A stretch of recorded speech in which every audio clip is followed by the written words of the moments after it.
I've had my PlayStation Portal since day one, and I think it's fair to say that I've ran it through its paces. My initial review of the Portal was a pretty positive one, and now we're here almost 4 months later. So the question is the honeymoon period over? Well, the very short answer is sort of, but not how you might think. Now, don't get me wrong, all that initial excitement of something being shiny and new is long gone, but this little device has been an absolute game changer for me. It's not that it's particularly revolutionary, nor is it particularly impressive. It is, after all, just a DualSense controller with an LCD screen shoved in the middle that makes use of some pretty old remote play technology. But where the Portal shines is convenience, especially around the home and especially for casual gaming. Being able to play while sitting on the sofa in the company of family or just sitting with a movie on in the background has genuinely been brilliant. In fact, over the last few months, I've barely played on the PlayStation 5 via the TV at all. That's not to say that the experience has been perfect. It hasn't. I've had to make a few changes to my network, which isn't particularly easy since there's no network tools on the Portal to help with that.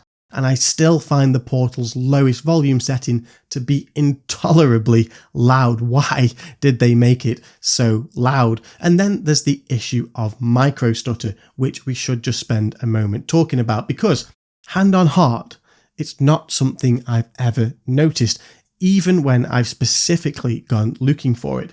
Now, I'm not saying that it's not an issue, because there are plenty of documented cases of it, and the best explanation, so far at least, being a 0.06 Hz, that's the screen's refresh rate, difference between the Portal and the PS5.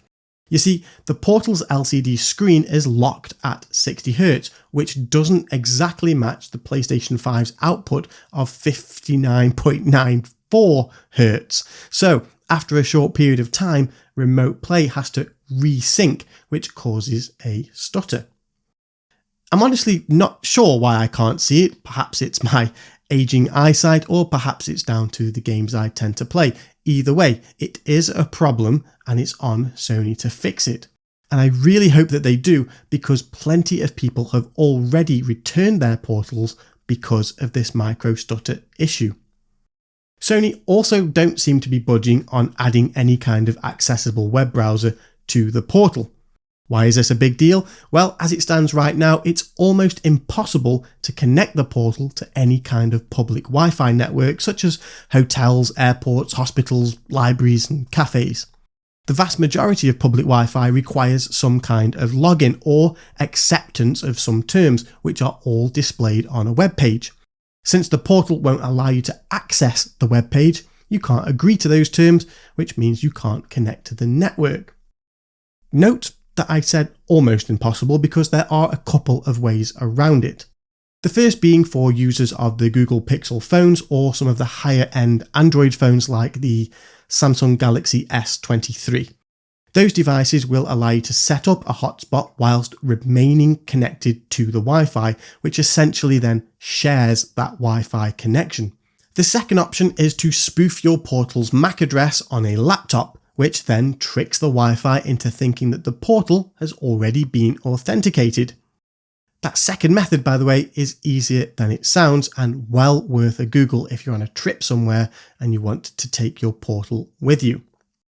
Why did Sony make this decision? Well, historically, browsers have always been a bit of a weak link in the chain when it comes to hacking, so that's probably why. But having said that, only last week was it announced that The Flow and his team actually managed to hack the Portal despite the lack of an accessible web browser, using software only, and managed to install GTA Vice City Stories on a PSP emulator. So, in my opinion, Sony should just give us a basic browser, because it really would make things a lot easier when playing away from home. And lastly, there's the lack of Bluetooth audio, which upon release, like many people, I simply couldn't understand why Sony didn't include it in the Portal. However, after adding it to the Portal myself, it soon became obvious why they purposefully left it out. If you're interested, I'll leave a link to that little experiment somewhere up here, one of those corners. So, given all that, how could anybody possibly claim that the Portal is anything to cheer about? Well, it all comes back to the thing I mentioned in my introduction, and that is convenience. A young family and a full-time job doesn't leave much time for gaming these days, so you've got to take those opportunities when they present themselves. And one of the major appeals of the Portal is that I know I can turn it on and be playing within just a few seconds. I don't need to be confined to playing in just one room, and this is the important one. It leaves the main TV free for others to use. So all those occasions where I might have 20 minutes here or there to spare, those 20 minutes suddenly feel a lot more accessible on the Portal, especially if the kids are at home where disappearing into another room just isn't an option. And that's kind of how things have worked in the evenings too. This might be entirely personal to me, but I no longer have that guilt-ridden battle of choosing between sitting in the spare room playing on the PlayStation 5 or sitting downstairs on the sofa with my wife. It's provided a bit of the best of both worlds, and it doesn't happen every night, of course, but having that additional choice has been very useful, especially when the TV is playing some god-awful rubbish like Love Island. I hate that show. In terms of performance, things have been really solid. Again, not perfect, but certainly reliable. And when the odd connectivity issue does arise, it's nearly always because I've moved from one room to another and the Portal has stayed connected to the now weaker signal instead of switching to a closer and stronger mesh access point. Basically, as long as you have a decent, stable Wi-Fi connection with low latency and no big lag spikes, you should be golden. The Portal is, as you'd probably expect, very comfortable to hold. It weighs 529 grams, which is less than the Steam Deck at 669 grams or 640 for the OLED version, and it weighs more than the Switch, which is just under 400 grams. On average, I get about 3 hours of gaming before the Portal needs charging, but it does depend a bit on the game and how much the game makes use of the haptic feedback. There's no issue with thumb strain or anything like that. After all, the ergonomics of the DualSense controller are excellent and long established. The only issue I have with comfort and usability is that sometimes activating the touchscreen can feel a bit unnatural, a bit stretched, almost like it's just a little bit too far away. So games where you're using the touchpad to regularly access a map are a bit more of a struggle than if you were just using a normal DualSense controller. Of course, some games are better suited to playing on the Portal than others, especially if you are looking for casual games that don't require a ton of focus or attention. Diablo 4, Army of Ruin and Cities Skyline can be easily played with little to no sound and while the TV is on in the background. One thing's for sure, since November I've made a massive dent in my PlayStation 5's game backlog, and that's only been made possible with the addition of the Portal. I still wouldn't recommend playing much in the way of competitive online games on it, not if you're playing to the standards where each millisecond matters, but if you're just casually playing Fortnite, Overwatch or whatever else, then in my experience, you'll be just fine. We also can't ignore the fact that some games are just better on a big screen. I still haven't finished Alan Wake 2 because it's just more enjoyable, more immersive on a big TV than it is on the Portal. Plus, going back to that double tap issue on the Portal screen, it just doesn't feel as accessible as a single press on the DualSense controller's touchpad. As for being out and about, I do still occasionally take the Portal with me, now with the addition of an actual case, which has been a significant upgrade. However, I'd say that at least 80% of the time, I'm still usually using it at home. The speed and convenience of just being able to pick it up and play without having to mess about with Bluetooth controllers and whatnot is exactly what I wanted and expected from the Portal. And that's what this device is really for. It's for slightly lazy, convenient gaming.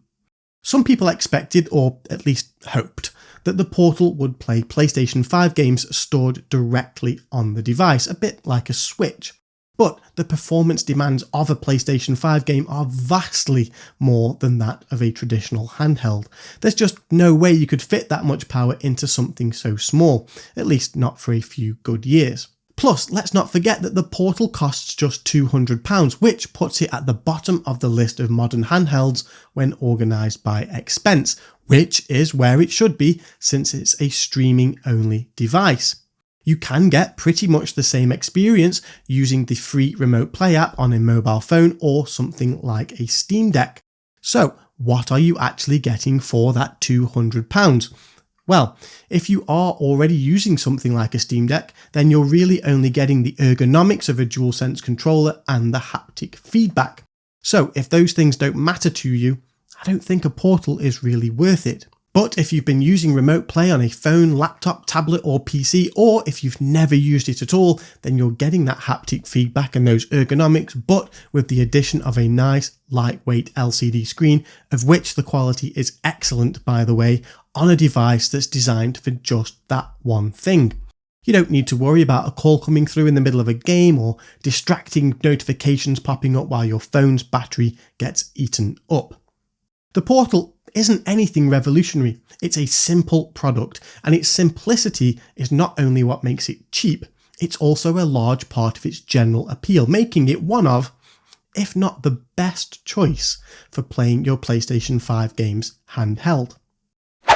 The Portal isn't for everyone, but if you own a PlayStation 5 and you value convenience, comfort and simplicity, then the Portal is an awesome addition. However, if you are planning on getting one, then regardless of how or where you're planning on using it, you must get your network right. Otherwise, you're essentially buying a gaming ornament. So before spending your hard-earned money, check out to see how well Remote Play works for free using your phone, laptop, tablet or PC first. It only takes a few minutes to set up and test, and it will give you a very strong indication as to how well the Portal will work. If performance isn't great, there are lots of things that you can do to improve it, like plugging your console in via Ethernet, testing for Wi-Fi congestion, creating a separate 5 GHz network just for the Portal, and changing your Wi-Fi channels. For more information on all that, check out the video in the corner and in the description below. I'm interested to know what your thoughts are about the Portal in the comment section, because it certainly seems to have been a divisive bit of tech. Have you been loving the Portal, or are you one of the many people waiting for the stock issues to be resolved? Or are you waiting for Sony to fix some of the issues like the micro stutter? Whatever the case, thank you for watching, and as always, a special thank you to anybody that has liked, commented or subscribed. Means a lot.